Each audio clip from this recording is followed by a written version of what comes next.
Hi friends, welcome to MG pages. மாதம் 50,000 சம்பளம் வாங்குறீங்க, ஆனால் மாத கடைசியில் பணமே இல்லையா? காரணம் சம்பள குறைவு இல்லைங்க. இஎம்ஐ அதிகமாக இருக்கலாம். ஒரு EMI 2 EMI, personal loan EMI, bike loan EMI, credit card EMI, இப்படி இஎம்ஐ சேர்ந்துட்டே போனால் நல்ல சம்பளம் வந்தாலும் பணம் கையிலே இருக்காது. ஒரு எக்ஸாம்பிள் பார்ப்போம். உங்கள் டேக் ஹோம் சேலரி 50,000 வச்சுக்கோங்க. Personal loan EMI 10,000, bike loan EMI 5,000, credit card EMI 5,000, மொத்த இஎம்ஐ 20,000 ஆயிடுச்சு. அதாவது சம்பளம் வந்த உடனே 40% உங்கள் சேலரியில் இஎம்ஐக்கே போயிடுது.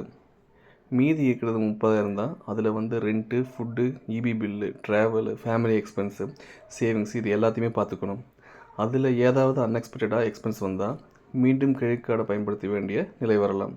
அதனால தான் இஎம்ஐ ஆரம்பத்திலேயே கண்ட்ரோலில் வச்சுக்கணும். ஓகே, இஎம்ஐ எவ்வளவு இருக்கலாம்? பொதுவாக டேக் ஹோம் சேலரியில் 30லேருந்து 40% இஎம்ஐ வச்சுட்டா நல்லது. அது ஒரு நல்ல ப்ராக்டிக்கல் கைட்லைன் கூட. அது எல்லாத்துக்கும் ஒரே மாதிரி வராதுங்க. உங்களுக்கு ரெண்ட் அதிகமாக இருந்தால், ஃபேமிலி எக்ஸ்பென்சஸ் அதிகமாக இருந்தால், சேவிங்ஸ் குறைவாக இருந்துச்சுன்னா அதற்கேற்ப இஎம்ஐ குறைச்சிக்கிறது நல்லது. லோன் எடுப்பதுக்கு முன்னாடி 3 விஷயத்தை பார்க்கணும்.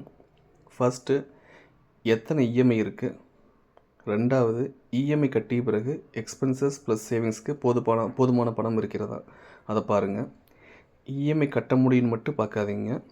அந்த இஎம்ஐயை அடுத்த 2-3 வருஷம் கம்ஃபர்டபுளாக கட்ட முடியுமான்னு யோசிங்க. கடைசியாக ஒரு விஷயம் மட்டும் நினைவில் வச்சுக்கோங்க. லோனை நாம் கண்ட்ரோல் பண்ணணும். லோன் நம்ம வாழ்க்கையை கண்ட்ரோல் பண்ணக்கூடாது. லோன் எடுப்பதற்கு முன்னே இஎம்ஐயை கணக்கில் போடுங்க. இல்லைன்னா இஎம்ஐ தான் உங்களை கணக்கில் போடும்.